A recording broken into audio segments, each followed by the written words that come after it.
il y a une erreur aussi. Si nous allons Mhm. diviser nos voix avec Draman, Draman va profiter de ça pour passer haut les mains, comme Paul Biya l'a fait au Cameroun et d'autres présidents. Et ils auront les moyens de se justifier. Notre problème aujourd'hui, c'est que Draman Ouattara quitte le pouvoir, même aujourd'hui, par tous les moyens. Et au plus tard, le 25 octobre 2025, il n'y a plus de Draman Ouattara au pouvoir. C'est Le ça président, à ça est-ce que que nous vous, devons nous.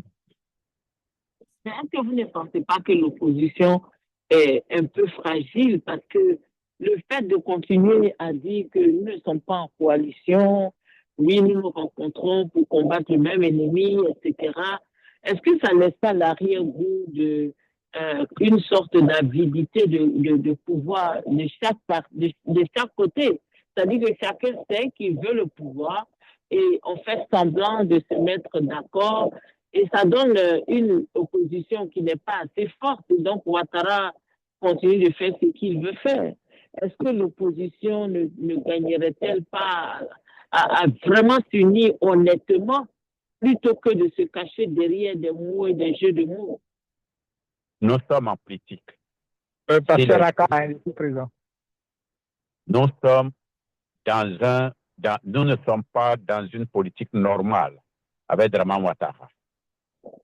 Samuel Touré avait affaire à des grands féticheurs de Kong. Il a tenté plusieurs fois pour vaincre Kong, pour prendre Kong, mais Kong résistait. Alors, qu'est-ce que Samori Touré va faire? Qu'est-ce que Samori Touré va faire? Samori Touré va creuser une tombe et il va aller dormir dans la tombe.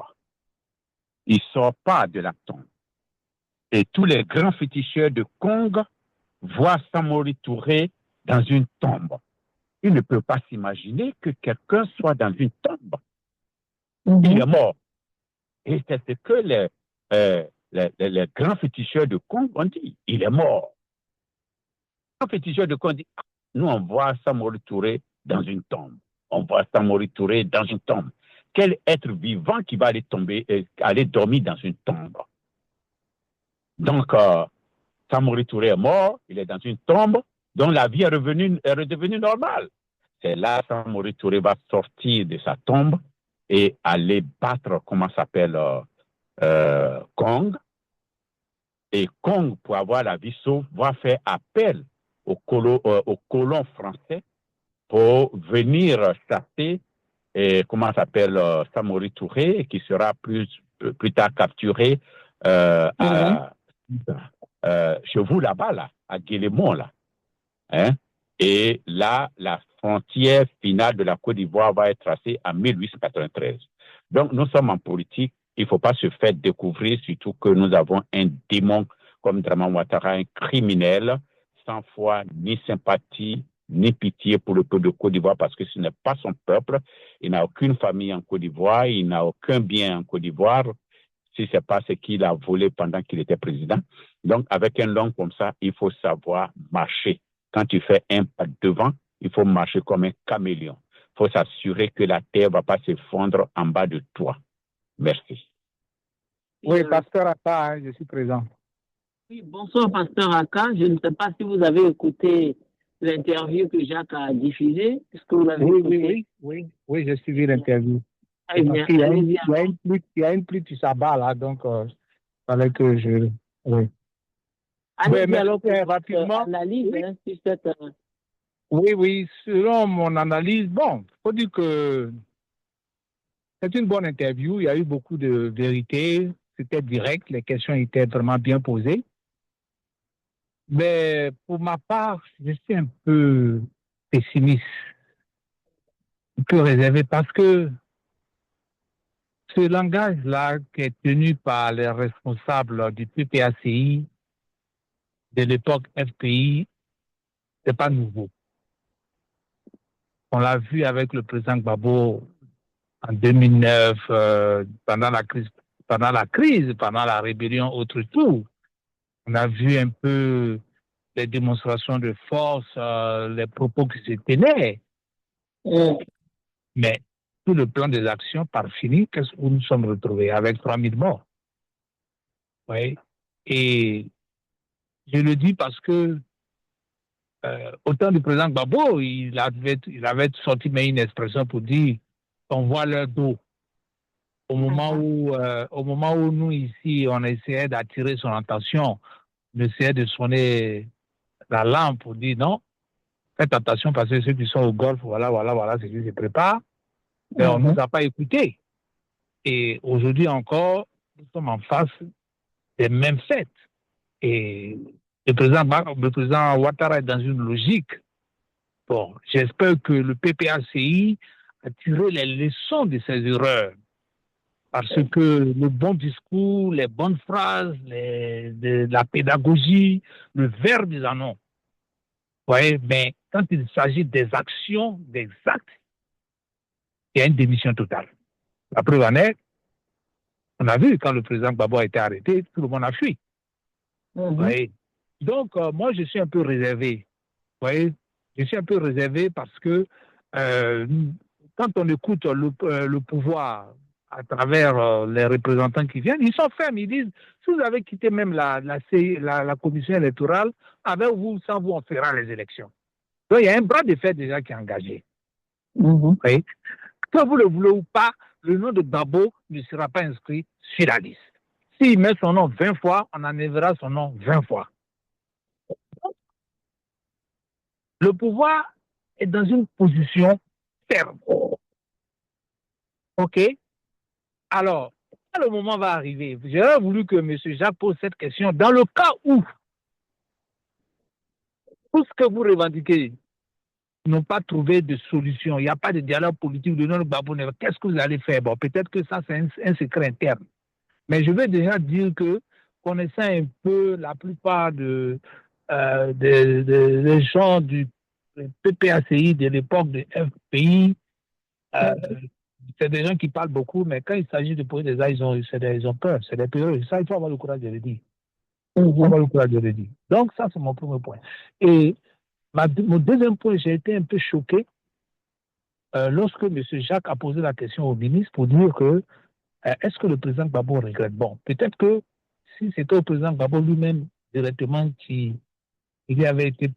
la question lui avait été posée, peut-être qu'il allait répondre automatiquement. Mais le ministre, c'est quand même un homme proche au cœur du président Gbagbo. Le fait de dire non, que le président Gbagbo ne regrette pas qu'il a pris une décision par rapport à son peuple, par rapport. Mais écoutez, moi, je pense qu'il faut un peu d'humilité. Parce que le leadership, être président d'une nation, il faut avoir du caractère. Et il faut que le président Gbagbo reconnaisse qu'il a violé le pouvoir constitutionnel que le peuple lui a donné. Parce que, quels que soient les accords de Pretoria, étant historien, connaissant qui était M. Ouattara pour avoir combattu le président Houphouët-Boigny pendant des années, même si on met un fusil sur ta tête, tu demanderas un référendum. Tu demanderas au peuple de se prononcer. Mais il a pris sur lui la responsabilité de faire quelqu'un qui n'était pas dans les conditions pour être candidat. Et on a vu 3000 morts. On a vu plus de 3000 morts. Nous, on a perdu nos parents. On a perdu nos pieds. Moi, ma mère est décédée pendant la crise post-électorale. Donc, il faut que le ministre, il faut que les gens du PPACI comprennent que ils doivent, même s'ils doivent exprimer ce regret, le président Gbagbo a commis une erreur tactique en voulant prendre sur sa tête l'article 47 ou 48 de l'époque de la Constitution pour faire de M. Ouattara un candidat pendant qu'il n'était pas dans les normes, pendant qu'il avait été déjà démis par le Conseil constitutionnel de l'époque avec Tia Kone. Là, M. Laurent Gbagbo n'a pas agi en tant qu'un leader, en tant qu'un responsable. Et moi, sur ce fait-là, je ne peux pas le cautionner. Et il faut qu'il me reconnaisse. Même s'il pense que, oui, c'est pour la paix. Est-ce que ça nous a donné la paix? Ça ne nous a pas donné la paix. Est-ce que ça a sauvé des vies? Ça n'a pas sauvé des vies. Aujourd'hui, il a payé le prix, allé en prison pendant 10 ans. Pourtant, il avait le soutien du peuple. Qu'est-ce qui l'empêchait de dire j'ai besoin de faire un référendum, j'ai besoin de demander le peuple. C'est vrai que le peuple m'a donné le pouvoir constitutionnel. Aujourd'hui, regardez comment M. Ouattara il agit. Est-ce que la constitution, tout ça, ça lui dit quelque chose? Il prend ses décisions. Ça a accepté ou a refusé à prendre une chose, il agit. Que ce soit bon, que ce soit mauvais, il agit. Donc, je pense que la réponse pour moi du ministre sur ce point-là m'a un peu abattu.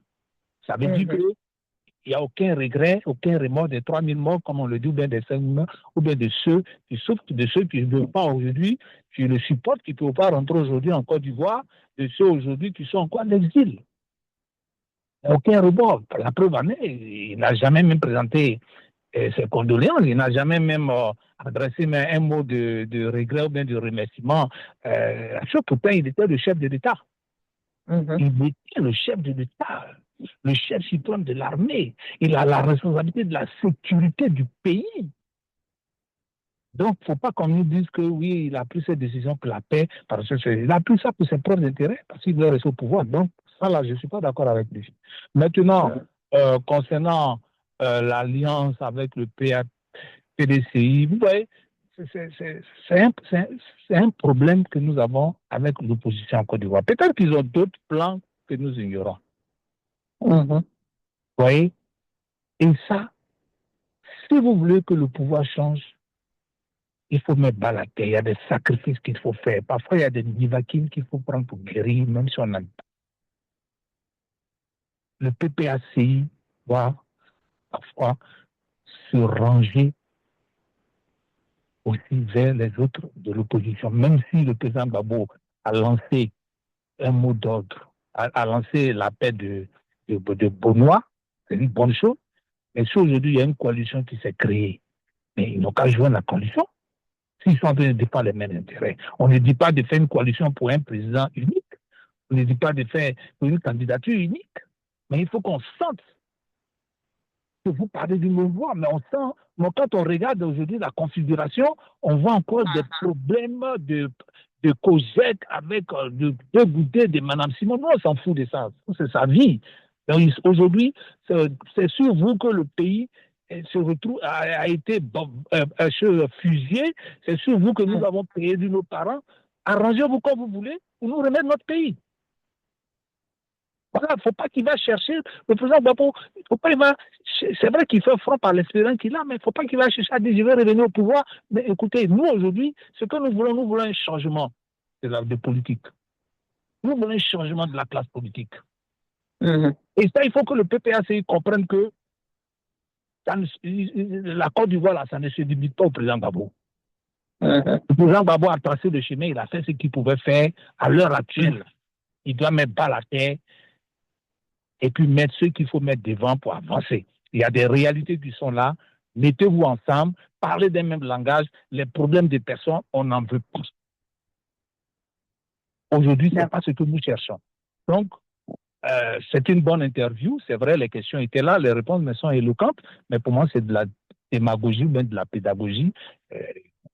Vous, c'est du voilà. C'est comme ça on dit souvent. Quand on trouve que c'est juste du baratin. Rien de concret. Voilà. Alors, est-ce que oui, je peux répondre à Pasteur Aka? Ok, allez-y. Rapidement, il pourra se justifier. Pasteur Aka, c'est vrai, le président Laurent Gbagbo n'a pas fait, comment ça s'appelle, un référendum pour valider l'article 48. Mais l'article 48, quand vous lisez l'article 48, l'article 48 est clair. C'est une disposition qu'on donne, discrétionnaire, qu'on donne, on ajoute au pouvoir du président. Il n'a pas besoin de faire référendum pour ça. Il est vrai, c'est lui qui avait, comment ça s'appelle, la charge, la sûreté et la protection de l'État. Mais qui a, malgré qu'il a donné, comment ça s'appelle, le droit à Draman Ouattara avec l'article 48 de se présenter, les élections de 2010, qui a gagné? Aujourd'hui, il n'y a plus de discussion là-dessus. C'est Laurent Gbagbo qui a gagné. Mais qui a mis, au lieu de mettre la constitution ivoirienne, a mis Laurent Gbagbo au pouvoir, qui est venu enlever Laurent Gbagbo? C'est l'armée française. L'armée française, c'est elle qui se battait aux côtés des rebelles. Les rebelles même savent qu'ils ne pouvaient même pas du tout prendre Laurent Gbagbo, il ne peut même pas du tout prendre la Côte d'Ivoire. Et donc, c'est à bon escient que M. Dramane dit que lui n'a rien, il ne doit rien, si ce n'est pas la France, parce que c'est la France qui a fait la bataille. Est-ce que la Côte d'Ivoire pouvait faire bataille contre la France? Ceux qui ont pris les armes, les Ivoiriens qui ont pris des armes supportées par la France, ils disent que tant que Dramane Ouattara n'est pas candidat, non, on ne dépose pas les armes. Gbagbo a donné la chance, a donné à Dramane d'être candidat. Il a été battu. Mais la France est venue le remettre au pouvoir. On peut accuser Laurent Gbagbo de plusieurs faits, oui, mais sachez qu'on avait plusieurs armées contre nous. On avait la France contre nous, on avait la CEDEAO contre nous, on avait maintenant les rebelles contre nous. Donc, et sur le plan diplomatique, toutes les organisations internationales étaient contre Laurent Gbagbo. Donc, vraiment, c'est ce que vous dites. D'un côté, on peut dire que c'est vrai, mais il faut voir les réalités des choses. Gbagbo est parti payer 10 ans en prison, comme tu le dis. Nous tous, on a perdu des parents. Gbagbo est parti payer 10 ans en prison. On dit, et on ne lui reproche rien. Mais pourquoi on ne continue pas? Pourquoi on n'appelle pas Dramane Ouattara là-bas? C'est le problème. Pourquoi? Dramane est sans inquiétude. Il voyage à travers le monde entier. Pourquoi, comment s'appelle, la CPI ne lance pas un mandat d'arrêt contre Dramane Ouattara lorsqu'il lance un mandat d'arrêt contre d'autres présidents en exercice? Et Dramane Ouattara. Donc, vraiment, je vous remercie, mais il faut faire très attention. La situation de la Côte d'Ivoire est exceptionnelle. Et c'est nous qui avons créé ce problème. Merci. Oui, je peux, Sarah? Oui, allez-y. Oui, bien sûr. Okay, bon, en fait, M. Dougan, ce n'est pas un débat entre vous et moi, hein, c'est une analyse que nous faisons. Mais vous voyez, c'est cette façon de considérer la situation de la Côte d'Ivoire, pour moi, personnellement, qui me fait très mal. Et je pense que pour l'expérience que vous avez, vous devez comprendre que la Côte d'Ivoire est un pays qui est convoité par l'Occident, qu'on le veuille ou pas, à cause de ses richesses et de ses ressources. Et tant que nous n'avons pas un président charismatique, patriote, qui est ferme sur nos valeurs traditionnelles, nous aurons tous à l'abattoir et mourrons comme des idiots. Et c'est ce qui s'est passé en 2011. Ce que je veux dire de l'horreur juridique, ou je dirais morale même du président Gbagbo, de prendre sur lui l'article 48, c'est vrai, ça lui donne le pouvoir. Mais nous étions dans une position où le pays était divisé. Nous étions dans une position où un camp avait les armes.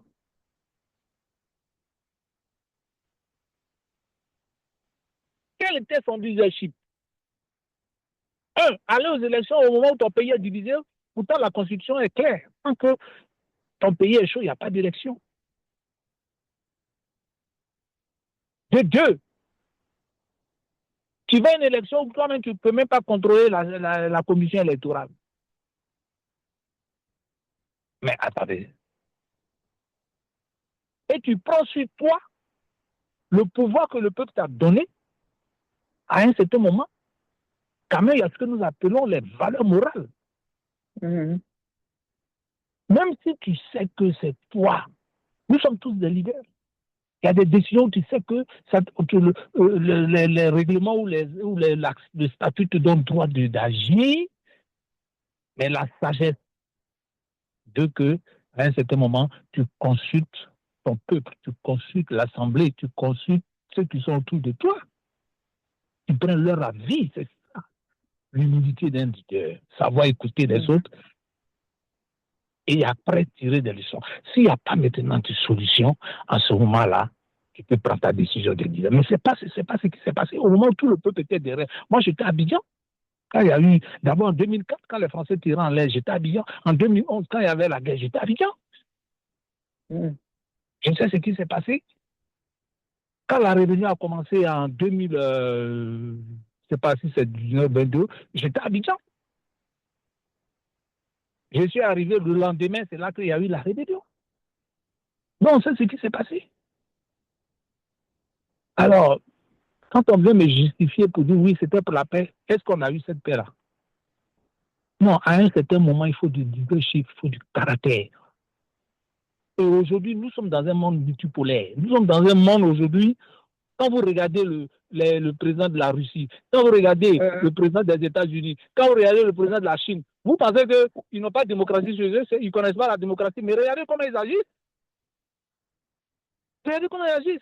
Mais nous, on est dans le système français, le président Gbagbo veut se montrer plus démocrate. Non, non, non, non. Non. À un certain moment, il faut poser des actes forts de chef. Et aujourd'hui, on le veut, le président Ouattara, il pose des actes forts. Il peut prendre aussi l'article 48 et 47, mais il dit, je ne le prends pas. Il peut faire une amnistie pour dire, OK, on va gracier le président Gbagbo, mais il dit, je ne le fais pas, je ne veux pas. Peut-être il le fera au dernier moment. À quelle pression, ça, je ne sais pas, mais pour l'heure actuelle, il dit, moi, pas bouger. On monte, on descend, je ne mets pas son nom. On monte, on descend, pour l'instant, il a fermé ses oreilles. Je ne change pas la CI, la commission électorale. Cuba fait ce qu'il veut faire. Alors, tout ce qu'on demande à l'opposition. Oui, est-ce que vous pensez que, parce que là, la semaine dernière, quand on a parlé du voyage de M. Tidiane Thiam, c'est une question qui va nous faire sortir un peu de ce débat. Il avait annoncé aux journalistes qu'il était allé faire du lobbyisme et puis quelques jours après, on nous annonce l'arrivée de l'ONU en Côte d'Ivoire bientôt et aussi de la communauté européenne parce qu'ils ne sont pas satisfaits du processus électoral et ils signalent déjà des fraudes sur les listes électorales, ce que nous savons tous. Est-ce que vous pensez que M. Tidiane Thiam pèse plus que tous les autres leaders et qu'il est capable de débloquer les situations? Est-ce que cette histoire vient de lui, hein, ou bien alors c'est juste une coïncidence? Bon, que ça vient de lui ou que ça soit une coïncidence, ce que nous savons, M. Ouattara a eu le soutien de la communauté internationale pour être aujourd'hui là où il est. Donc, pour nous, peu importe. C'est vrai qu'à l'époque du président Gbagbo, ils ont manqué de diplomatie. Ça, il faut le reconnaître. Leur diplomatie était très faible. Et aujourd'hui, si peut-être en dessous avec l'espérance qu'il a, il y a une diplomatie qui est entreprise. Mais on voit déjà à travers M. Tidiane Thiam qui a le même profil que M. Ouattara. Mais il pose des actes. On a vu quand le congrès du PDCI devait être annulé. Et on ne sait pas ce qui s'est passé, mais c'est qu'il a eu son influence. Ça a été sa tête. Aujourd'hui, quand on parle de sa nationalité, c'est un faux sujet. Mais étudiants, ça, par rapport à M. Ouattara, il est plus ivoirien que M. Ouattara. Ça, c'est même pas un sujet même sur lequel on doit se laisser distraire. Ce que nous recherchons aujourd'hui, là, c'est une Côte d'Ivoire pacifiée, c'est une Côte d'Ivoire cohérente, c'est une Côte d'Ivoire de paix, c'est d'aller à des élections transparentes, tranquilles.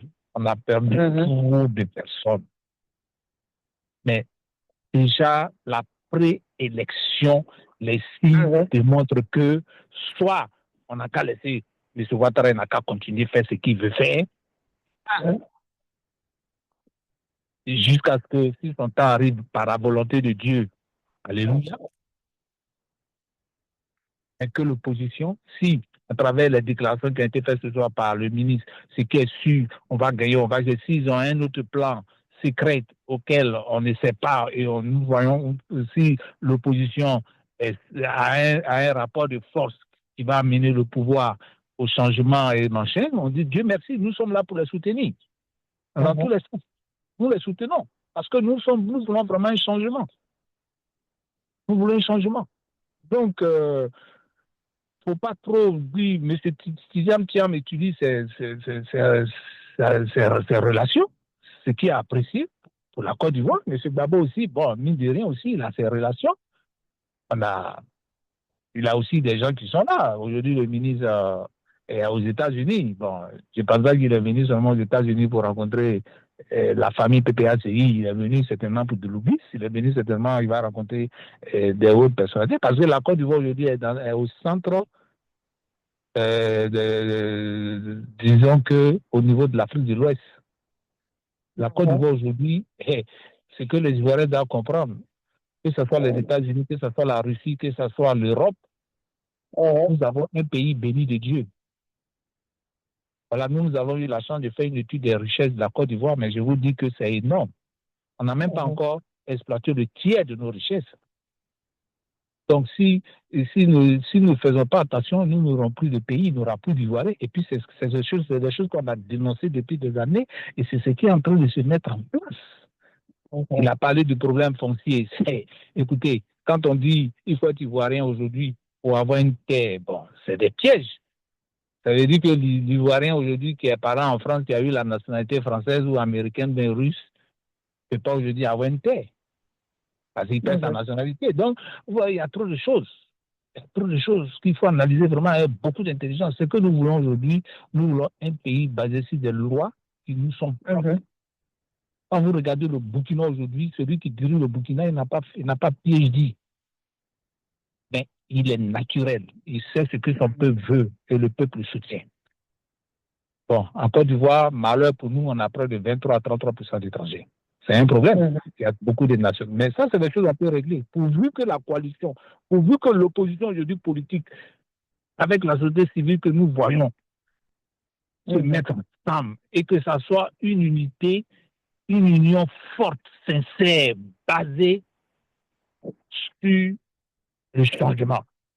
De rester dans les discours des salons pédagogiques, machin, si c'est pas Gbagbo ou rien, si c'est pas Bédio, chose, c'est pas, on est fatigué de ça. Voilà. Merci. Voilà. Alors, M. Dougan, vous voulez réagir? Je ne sais pas si les autres sont là, mais de toutes les façons, il est presque l'heure pour nous de nous séparer. M. Dougan, vous voulez réagir à ce que M. Pasteur Aka vient de dire? Non, tu sais, il y a une chose.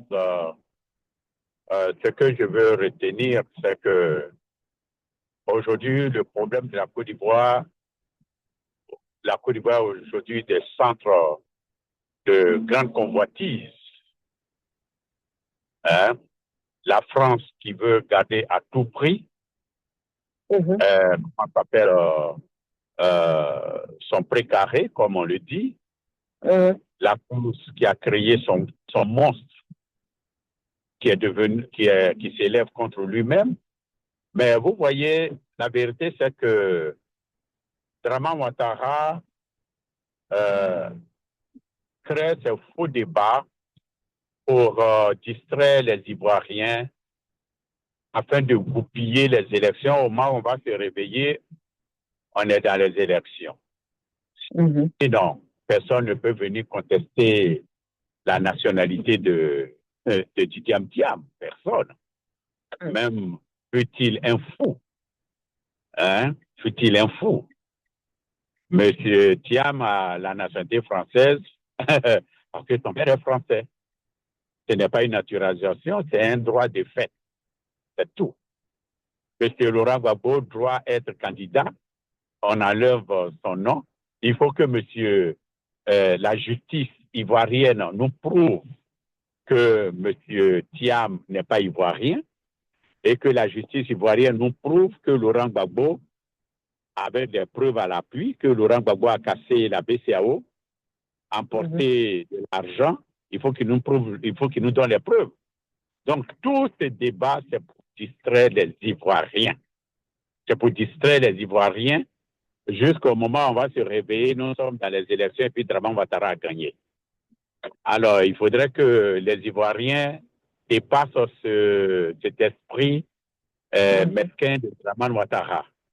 Nous défendons les mêmes principes, que ce soit PDCI, que ça avec CAP, que ce soit FPI, nous défendons les mêmes principes et nous osons croire que tous ceux qui sont dans CAP aujourd'hui sont très honnêtes parce que parmi eux et parmi elles, il y a des gens, il y a des elles et des ils qui nous ont démontré qu'ils étaient des malhonnêtes, qu'ils sont, qui sont avec le pouvoir RHDP, ils mangent dans la main du RHDP, ils nous font croire qu'ils sont dans l'opposition.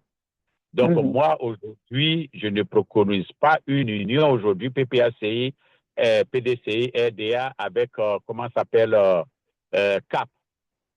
Mais je dis, le moment va arriver quand les voiles et les ombres vont tomber. On ira à une vraie, comment ça s'appelle, coalition unique pour gagner Dramane Ouattara avec une nouvelle commission électorale. C'est là que je veux que les Ivoiriens se focalisent. Sinon, Dramane est en train de nous distraire. Merci. Merci, M. Bouvard. Je vais dire un mot rapidement.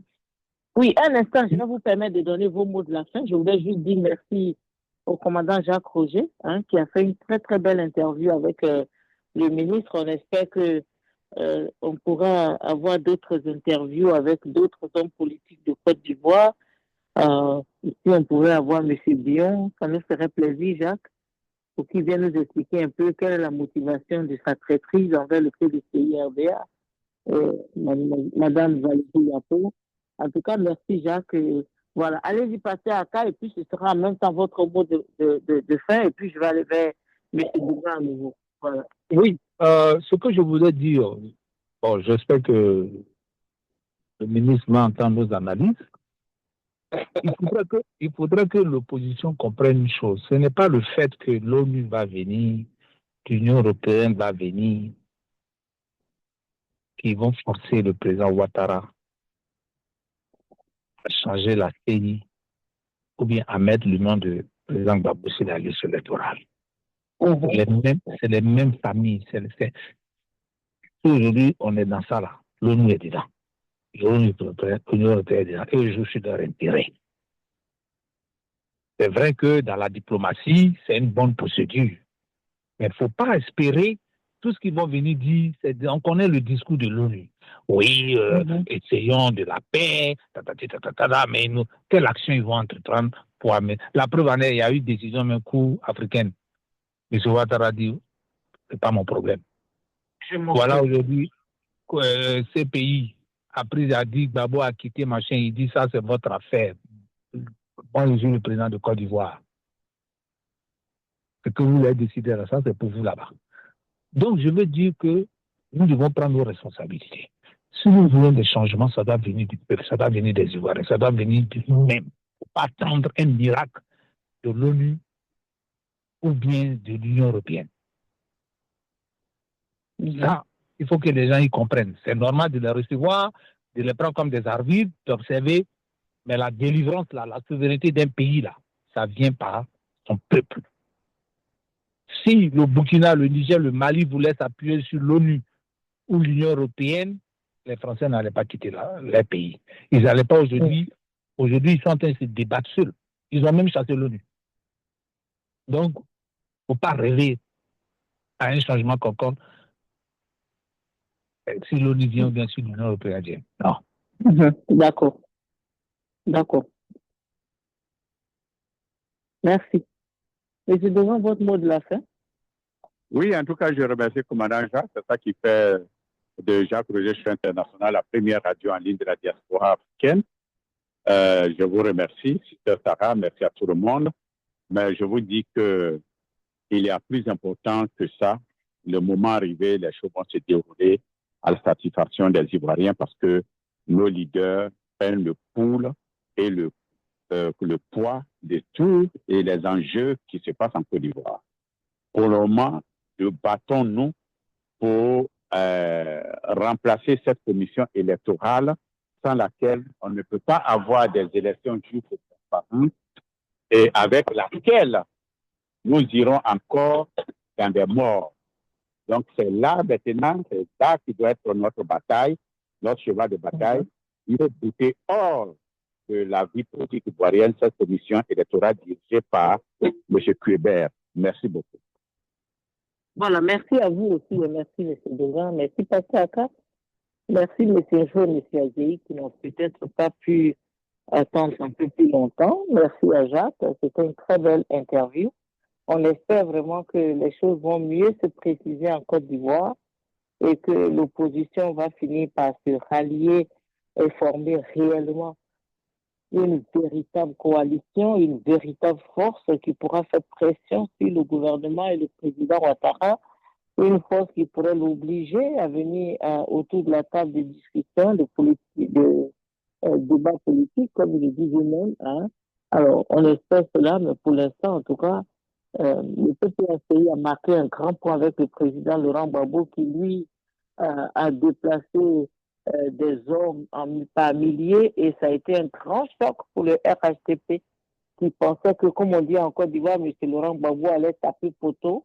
Malheureusement pour eux, je crois que c'est le RHDP qui a tapé le poteau parce que malgré le refus de leur donner le stade et de les avoir jetés en brousse quelque part à Dabou, eh bien, la rencontre du PPACI a été un succès.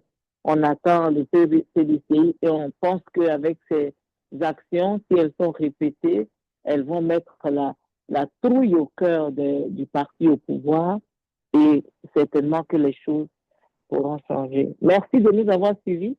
On se retrouve le mercredi et bonne nuit chez vous. Au revoir.